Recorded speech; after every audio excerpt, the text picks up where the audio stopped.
So Yeah. simply reshuffling who the minister is a well-worn strategy for defusing social movements as they start to get momentum. So David Littleproud played the political game perfectly. He defused our negotiation team using all the same slimy tactics, and then he stepped aside out of that ministry portfolio. They installed Keith Pitt. They played their game, and of course, by the time we could have got anywhere with Keith Pitt, COVID had taken over and there was no oxygen for anything else. So I have no time for Susan Lee. I live in her electorate. I'm well aware of her background and her history. I have no time for Susan Lee. I have even less time for David Littleproud. And yet, according to the Liberal Party and the National Party, these are the best two people that they've got. And it's the same with Labor, with Albanese and, Penny Wong. You look at it and you just go, this is why I get so frustrated with Australian politics. As much as it's important to pay attention to, I look at these people and go, this is like watching a creche. It's like watching little kids in a toddler's pit, just like, meh, meh, meh, meh. That's what it's like to me. I just can't take them seriously. And there's no like structured, coherent thoughts come out of their mouth. It's all just platitudes. It's all just political babble. And, I was watching, not to conflate the two issues, but I was watching the CFA protest. And just that there is a huge, like, gargantuan hole between what the politicians think and what they say and what the average Australian is desperate for. And no greater example than watching the Nationals and the Liberals argue about key policies. They're arguing over things like nuclear energy, the supermarket, what's it called? The divestiture? The divestment, divestiture, yeah. And, the regional development fund and things like that. I'm like, hello, can we get back to the main issues, like our farmers struggling right now and all the tax that's squashing small business and the cost of living crisis? Like, we don't really care about your bureaucratic bullshit. We care about the stuff that actually impacts our day-to-day. And when I see the farmers, like, talking about, firstly, I know I'm conflating two issues, federal and state, but, the unrealized gains, that's going to affect a lot of generational farmers. And then you've got the drought in Victoria. They haven't had rain for a long time. It's bad, yeah. It's bad. No, when was the last time you heard them talk about a drought?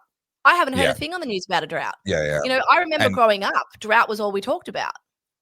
Tragically, Australia is doing its classic thing where you go up to the coast of northern New South Wales and they've got 1 in 500 year floods, which were, by the way, predicted by David Burton, aka Inigo Jones. You will see interviews with me from the past, as well as I had him speak at my conference in Albury last year. So we knew this was coming. It's not climate change. This is to do with planetary alignments and their effect on the sun and the sun's effect on our weather. And yes, it's all there. You can go back into my video history and you can go back into Inigo Jones's or David Burton's history there. But droughts and flooding rains simultaneously. In Victoria, in the region where I live, they're in some of the driest conditions on record. You go north of here 5 hours by car or 10 hours by car, they're in some of the worst floods of the millennia. Yeah. My issue with this whole climate change blanket statement, right? Like, oh, it's climate change. Sure. Whatever makes you sleep at night. But this is a mainstay of Australian farming. This has always been the case. Droughts, or floods. Yeah. And it's always been difficult. It's always been hard. That's why you want the people who know this life, who have lived this life for generations to be the ones to tell you what needs to happen.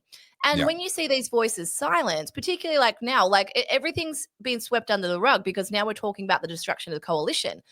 Once again, it's minimizing the voices of those who really matter just to listen to a bunch of brats just throw like insults at each other. It's embarrassing. So and what's worse is the media capitalizes on this. And that's all they talk. Oh, Susan Ley said this, David Littleproud said that. Hello, what about the massive, massive issues that are truly impacting the Australian farmers? No one's giving that airtime. So let me bolster your status as an accelerationist and validate that even more. And I'm not an accelerationist, but I'm heading that way. I got to say, it's hard not to be at this point. Well, I am a glass half full kind of guy, and it was funny. I was reading comments on some of my work, and I made a video about how Victoria is a failed state, and one of the comments was someone saying, "Yeah," and this is coming from Topher, who's normally a glass half full kind of guy. Like, sit up and pay attention if he's saying this.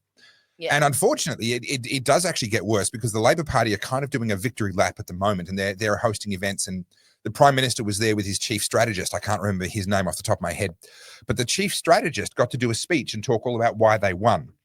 Yeah. According to him, According to the chief strategist of Anthony Albanese, the re-elected Labor Prime Minister, who presided over high inflation and a spike in a cost of living crisis that we haven't seen in my lifetime, they won because they kept the cost of living front and center, and because Australians trusted them to fix the cost of living more than they trusted the Liberal Party. Just if he's right, and he's the specialist in this, he just won a resounding victory in an election. By default, I'm going to assume that he knows what he's talking about until proven otherwise. If he's right that they won because they focused on the cost of living crisis, which they helped to create, then we are in way deeper trouble than I thought. Yeah. And unfortunately, I mean, I agree with you, but what worries me more so than that is, aside from the people who are quite politically engaged, the average punter looked at Peter Dutton and they conflated a few things like, oh, he's Australia's Trump, he's terrible, he hates women. Which is not even close to true. No, it's not. But you go and look, and for everyone who's like, oh, that's not true, that's not why he lost, go and read the comments, guys. That's what that's what you need to pay attention to. That's the average person. They're the ones who are making these decisions and voting. And unfortunately, like I said, those who are politically engaged is a very small minority. But, the whole Anthony Albanese thing, oh, he gets us. He grew up with a single mother. He lived in, public housing. He cares about people. Australians are so like, what do you call it? Stockholm syndrome? Gullible. Stockholm and syndrome, we're gullible. We just swallow it. I hate saying this, but it's pathetic because they're so dependent on the government. They want more government. Australians can't seem to reconcile with the fact that as the government has inflated, so have all our struggles. The bigger the government, the worse it is for us. No one seems to be able to make that correlation at this point. And they just keep going, oh, the government needs to do something. The government needs to do something. And if you go and read these comment threads, that's the general consensus. Oh, why hasn't the government done something? Well, that's the problem. Let me take you through something that I took the guys through in the podcast that I recorded on Tuesday morning. It's called the Unemployables podcast. I believe they're banking them up and storing them up at the moment. So it'll come out in probably a month's time or something like that. But I went through with them what I believe is the single most important metric to look at when it comes to the cost of living crisis and whether it's going to get worse or whether it's going to get better. And I have touched on it briefly before in podcasts, so I'm going to kind of blast through it quickly, but I'm trying to improve my language around how I communicate this, because I think there's something here. And if I can get good at communicating this, then maybe it'll have an impact. The cost of living crisis is caused by one measurable number, and that number is the gap between what an employee costs their employer versus the purchasing power they end up with once the government is finished with their salary. So take an $85,000 a year, which is roughly the median full-time Australian salary in Australia right now, $85,000 a year. By the time you add superannuation on top, running at what is it now, 12, 13, 14%, something like that, plus payroll tax at a state level if the company is large enough, plus some other fees and charges and costs around employment, that $85,000 employee is going to cost their employer somewhere near $95,000. So that's the cost that the employer has to recover in order to be able to afford to pay that employee to do that job. But the employee does not get $95,000 worth of purchasing power. They only received $85,000. Then from the $85,000, they have to pay payroll tax, which is going to take them down somewhere near, $70,000, a bit under $70,000, somewhere in that ballpark.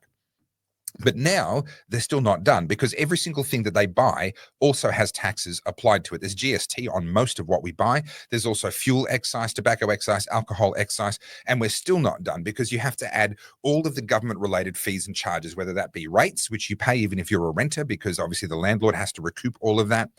Through to all the pissy little stuff, driver's licenses and passport fees and, fishing licenses and all the pissy little stuff that we're paying out. And the big one that most people don't factor in is stamp duty on housing.